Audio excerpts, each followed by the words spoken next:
ಸ್ನೇಹಿತರೆ ನಮಸ್ಕಾರ. Challenging star Darshan ಅವರನ್ನು ಅರೆಸ್ಟ್ ಮಾಡಿರುವಂಥ ಪ್ರಕರಣ ಮತ್ತು ರೇಣುಕಾ ಸ್ವಾಮಿಯ ಕೊಲೆ ಪ್ರಕರಣದಲ್ಲಿ ಇನ್ನಷ್ಟು ಮತ್ತಷ್ಟು ಬೆಳವಣಿಗೆಗಳು ನಡೀತಿದ್ದಾವೆ.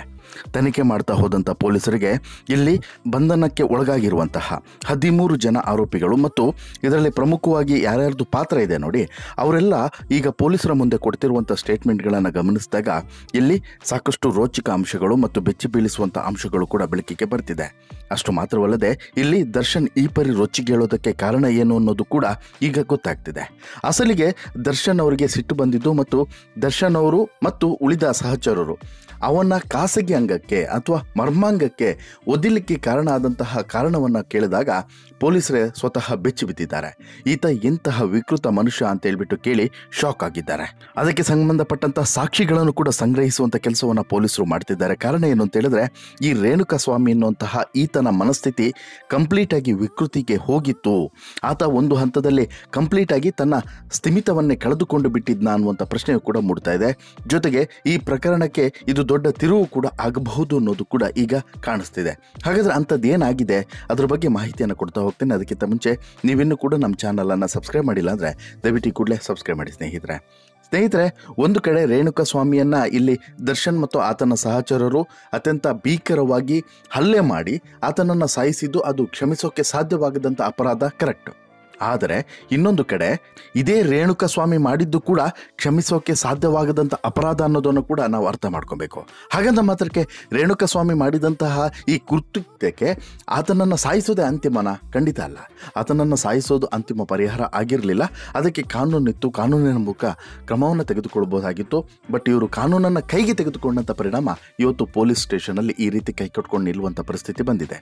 ಒಂದು ಸಮಯದಲ್ಲಿ ಕೋಟಿಗಟ್ಟಲೆ ಅಭಿಮಾನಿಗಳನ್ನು ಸಂಪಾದನೆ ಮಾಡಿ ಜೈಕಾರವನ್ನು ಹಾಕಿಸ್ಕೊಳ್ತಿದ್ದಂತಹ ಇದೇ ದರ್ಶನ್ ಇವತ್ತು ಅದೇ ಪೊಲೀಸರ ಕೈಯಲ್ಲಿ ಮತ್ತು ಅದೇ ಕಾಕಿ ಡ್ರೆಸ್ ಅನ್ನು ಹಾಕಿ ಕಾಕಿಗಳಿಂದ ಸಲ್ಯೂಟ್ ಕೂಡ ಹೊಡೆಸ್ಕೊಂಡಿದ್ದಂಥ ದರ್ಶನ್ ಇವತ್ತು ಅದೇ ಕಾಕಿಗಳ ಕೈಯಲ್ಲಿ ಸಿಲುಕಿ ಪರ ಅಂತೇಳಿ ಒದ್ದಾಡುವಂಥ ಪರಿಸ್ಥಿತಿ ಬರುತ್ತೆ ಅಂತ ಹೇಳ್ಬಿಟ್ಟು ಬಹುಶಃ ಯಾರು ಕೂಡ ಅನ್ಕೊಂಡಿರಲಿಲ್ಲ, ಸ್ವತಃ ದರ್ಶನ್ ಕೂಡ. ಆದರೆ ಇಲ್ಲಿ ಪ್ರಕರಣದ ಹಿನ್ನೆಲೆ ಮತ್ತು ಈಗಾಗಲೇ ಪ್ರಕರಣದಲ್ಲಿ ಅರೆಸ್ಟ್ ಆಗಿರುವಂಥ ಆರೋಪಿಗಳು ಕೊಟ್ಟಿರುವಂತಹ ಮಾಹಿತಿಗಳನ್ನು ನೋಡ್ತಾ ಹೋದರೆ ಸಿಕ್ಕಾಬಟ್ಟೆ ಶಾಕಿಂಗ್ ಇನ್ಫಾರ್ಮೇಷನ್ಸ್ಗಳು ಕೂಡ ಸಿಗ್ತಿದ್ದಾವೆ. ಯಾಕಂತ ಹೇಳಿದ್ರೆ ಸಹಜವಾಗಿ ಇಂಥದ್ದೊಂದು ಪ್ರಶ್ನೆ ಎಲ್ರಿಗೂ ಕೂಡ ಇತ್ತು, ಸುಮ್ಮನೆ ದರ್ಶನ್ ಹೋಗಿ ಹೊಡಿಲಿಕ್ಕೆ ಹುಚ್ಚ ಸ್ವಾಮಿ ಅವರಿಗೆ ಅಂತೇಳಿ. ಆಮೇಲೆ ದರ್ಶನ್ ಸಹಚರರು ಕೂಡ ಆಮೇಲೆ ಆರಂಭದಿಂದನೂ ಕೂಡ ಅಶ್ಲೀಲ ಮೆಸೇಜು ಅನ್ನೋಂಥದ್ದು ಬರ್ತಾ ಇತ್ತು. ಬಟ್ ಅದು ಏನು ಅಶ್ಲೀಲ ಮೆಸೇಜ್ ಅನ್ನೋದು ಗೊತ್ತಿರಲಿಲ್ಲ. ಆದರೆ ಈಗ ಅದರ ಕುರಿತು ಕೂಡ ಮಾಹಿತಿಗಳು ಬಹಿರಂಗ ಆಗ್ತಿದ್ದಾವೆ. ಸ್ವತಃ ಬಂಧಿತ ಆರೋಪಿಗಳೇ ಈ ವಿಚಾರವನ್ನು ಬಹಿರಂಗಪಡಿಸಿದ್ದಾರೆ. ಏನು ಅಂತ ಹೇಳಿದ್ರೆ, ಈ ಆರೋಪಿ ಇದನ್ನು ನೋಡಿ, ಯಾರು ದರ್ಶನ್ ಮತ್ತು ದರ್ಶನ್ ಸಹಚರರು, ಅಷ್ಟು ಜನ ಆರೋಪಿಗಳಿದ್ದಾರೆ ನೋಡಿ. ಇವರು ರೇಣುಕಾ ಸ್ವಾಮಿಯ ವಿರುದ್ಧ ಈ ಪರಿ ರೊಚ್ಚಿಗೇಳೋದಕ್ಕೆ ಕಾರಣ ಆಗಿದ್ದು ಈ ರೇಣುಕಾ ಸ್ವಾಮಿ ಮಾಡಿದಂತಹ ಅತ್ಯಂತ ಹೊಲಸು ಕೆಲಸ. ಹಾಗಾದರೆ ಏನು ಮಾಡಿದ್ದ ಆತ ಅಂತ ಹೇಳಿ ಕೇಳಿದ್ರೆ, ಆತ ಒಂದು ಫೇಕ್ ಅಕೌಂಟನ್ನು ಇನ್ಸ್ಟಾಗ್ರಾಮಲ್ಲಿ ಕ್ರಿಯೇಟ್ ಮಾಡಿಕೊಂಡಿದ್ದ. ಮೊದಲಿಗೆ ಆತನ ಒಂದು ಪರ್ಸ್ನಲ್ ನೇಮ್ ಅಕೌಂಟ್ನಲ್ಲೇ ಮೊದಲಿಗೆ ಮೆಸೇಜ್ ಮಾಡ್ತಿದ್ದ. ಯಾವುದು ರೇಣುಕಾ ಸ್ವಾಮಿಯ ಇನ್ಸ್ಟಾಗ್ರಾಮ್ ಅಕೌಂಟ್ನಲ್ಲೇ ಆತ ಮೆಸೇಜನ್ನು ಮಾಡ್ತಿದ್ದ. ನಂತರ ಏನು ಮಾಡ್ತಾನೆ, ಆ ಅಕೌಂಟನ್ನು ಪವಿತ್ರ ಗೌಡ ಬ್ಲಾಕ್ ಮಾಡಿದಾಗ, ಅಂದರೆ ತೀರಾ ಕೆಟ್ಟದಾಗಿ ತೀರಾ ಅಬ್ಯೂಸಿಂಗ್ ವರ್ಡ್ಸ್ಗಳನ್ನು ಬಳಸಿ ಪವಿತ್ರ ಗೌಡಗೆ ಮೆಸೇಜನ್ನು ಮಾಡ್ತಿದ್ದ, ಕಮೆಂಟ್ಗಳನ್ನು ಮಾಡ್ತಿದ್ದ. ಇದನ್ನು ಗಮನಿಸಿದಂಥ ಪವಿತ್ರ ಗೌಡ ಏನು ಮಾಡ್ತಾರೆ, ಆ ಅಕೌಂಟನ್ನು ಬ್ಲಾಕ್ ಮಾಡ್ತಾರೆ. ಬ್ಲಾಕ್ ಮಾಡಿದ ಬಳಿಕ ಮತ್ತಷ್ಟು ರೊಚ್ಚಿಗೇಳುವಂಥ ಈ ರೇಣುಕಾ ಸ್ವಾಮಿ ಮತ್ತೆ ಫೇಕ್ ಅಕೌಂಟ್ಗಳನ್ನು ಕ್ರಿಯೇಟ್ ಮಾಡ್ತಾನೆ. ಫೇಕ್ ಅಕೌಂಟನ್ನು ಕ್ರಿಯೇಟ್ ಮಾಡಿಕೊಂಡು ಅದರಿಂದ ಮೆಸೇಜ್ ಮಾಡಲಿಕ್ಕೆ ಶುರು ಮಾಡ್ತಾನೆ. ಇತ್ತೀಚೆಗೆ ಆತ ತನಿಷಾ ರೆಡ್ಡಿ 2205 ಅನ್ನೋಂಥ ಒಂದು ಅಕೌಂಟನ್ನು ಕ್ರಿಯೇಟ್ ಮಾಡ್ಕೊಳ್ತಾನೆ. ಆ ಅಕೌಂಟ್ಗೆ ಒಂದು ಹುಡುಗಿಯ ಫೋಟೋವನ್ನು ಹಾಕಿರ್ತಾನೆ. ಆ ಫೋಟೋ ಮೂಲಕನೇ ಈತ ಕಮೆಂಟನ್ನು ಮಾಡ್ತಾ ಇದ್ದ. ಆ ಅಕೌಂಟ್ ಮೂಲಕನೇ ಪವಿತ್ರ ರೆಡ್ಡಿ ಹಾಕ್ತಿದ್ದಂಥ ಪೋಸ್ಟ್ಗೆ ಕಮೆಂಟನ್ನು ಹಾಕ್ತಿದ್ದ, ಪರ್ಸನಲ್ ಆಗಿ ಮೆಸೇಜು ಕೂಡ ಮಾಡ್ತಿದ್ದ. ಎಲ್ಲಿವರೆಗೆ ಅಂತ ಹೇಳಿದ್ರೆ, ಕಳೆದ ಫೆಬ್ರವರಿ 27ನೇ ತಾರೀಕಿನಿಂದ ಈ ರೀತಿ ಅಶ್ಲೀಲವಾದಂಥ ಮೆಸೇಜ್ಗಳನ್ನು ಮಾಡೋಕ್ಕೆ ಶುರು ಮಾಡಿದ್ದ. ನಿರಂತರವಾಗಿ ಮೆಸೇಜನ್ನು ಮಾಡ್ತಿದ್ದ.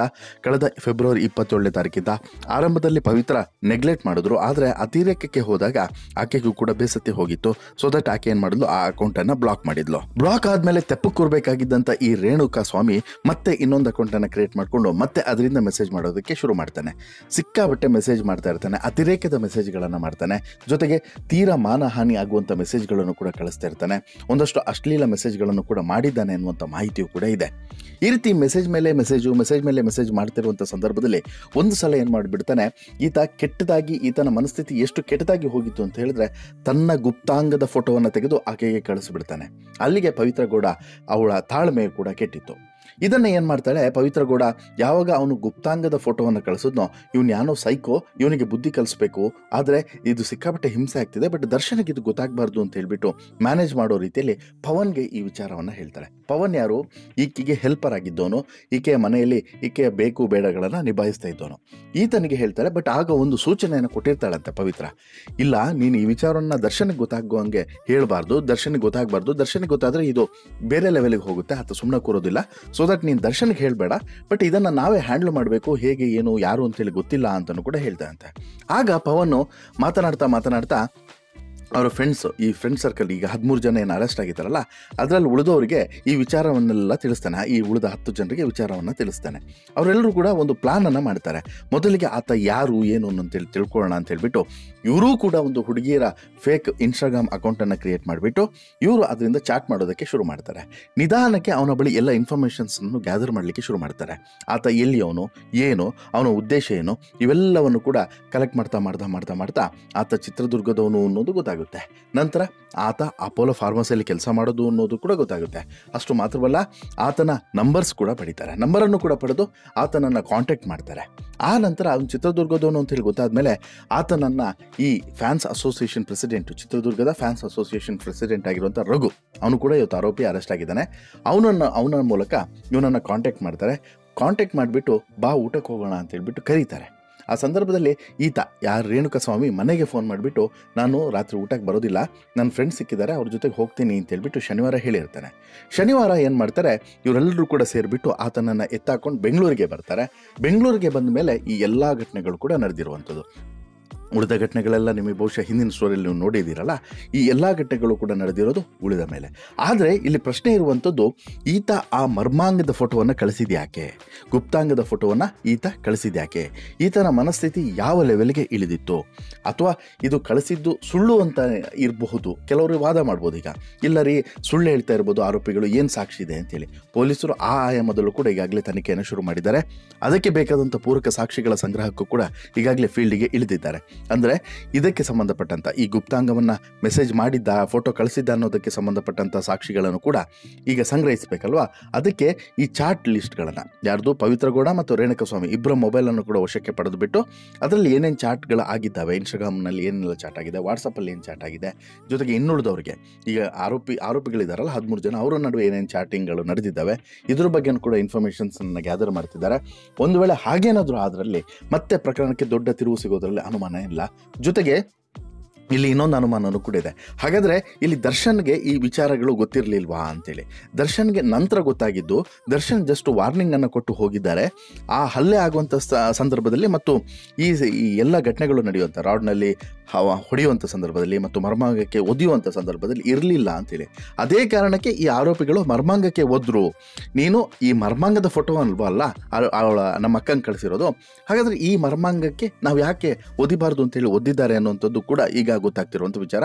ಹೀಗೆ ಹೊಸ ರೋಚಕ ಇನ್ಫಾರ್ಮೇಷನ್ಸ್ಗಳು ಕೂಡ ಹೊರಗಡೆ ಬರ್ತಿದ್ದಾವೆ. ನೋಡಬೇಕು, ಇನ್ನೂ ಕೂಡ ಕೆದಕ್ತಾ ಹೋದಷ್ಟು ಕೂಡ ಬೇರೆ ಬೇರೆ ವಿಚಾರಗಳು ಕೂಡ ಹೊರಗಡೆ ಬರಬಹುದು. ಅವೆಲ್ಲವನ್ನು ಕೂಡ ಪಿನ್ ಟು ಪಿನ್ ಮಾಹಿತಿಯನ್ನು ನಿಮ್ಮ ಮುಂದೆ ಇರ್ತಾ ಹೋಗ್ತೀವಿ. ಅದಕ್ಕೋಸ್ಕರ ತಪ್ಪದೆ ನೀವು ನಮ್ಮ ಚಾನಲ್ಗೆ ಸಬ್ಸ್ಕ್ರೈಬ್ ಆಗಿರಿ. ಜೊತೆಗೆ ನೋಟಿಫಿಕೇಷನನ್ನು ಆನ್ ಮಾಡಿಕೊಂಡ್ರೆ ಇಂತಹ ಇಂಟ್ರೆಸ್ಟಿಂಗ್ ಸ್ಟೋರಿಗಳನ್ನು ನಿಮಗೆ ಇನ್ನು ಮುಂದೆ ಕೊಡ್ತಾ ಹೋಗ್ತೀವಿ. ಸೊ ದಟ್ ನೀವು ಚಾನಲ್ಗೆ ಸಬ್ಸ್ಕ್ರೈಬ್ ಆಗಿ ಜೊತೆಗೆ ನೋಟಿಫಿಕೇಷನನ್ನು ಆನ್ ಮಾಡ್ಕೊಳ್ಳಿ ಅಂತೇಳಿ ಹೇಳ್ತಾ, ಈ ಸ್ಟೋರಿ ಬಗ್ಗೆ ನಿಮ್ಗೆ ಏನು ಅನಿಸ್ತು ಅನ್ನೋದನ್ನು ಕೂಡ ಕಮೆಂಟ್ ಮಾಡಿ ತಿಳಿಸಿ. ನಮಸ್ಕಾರ.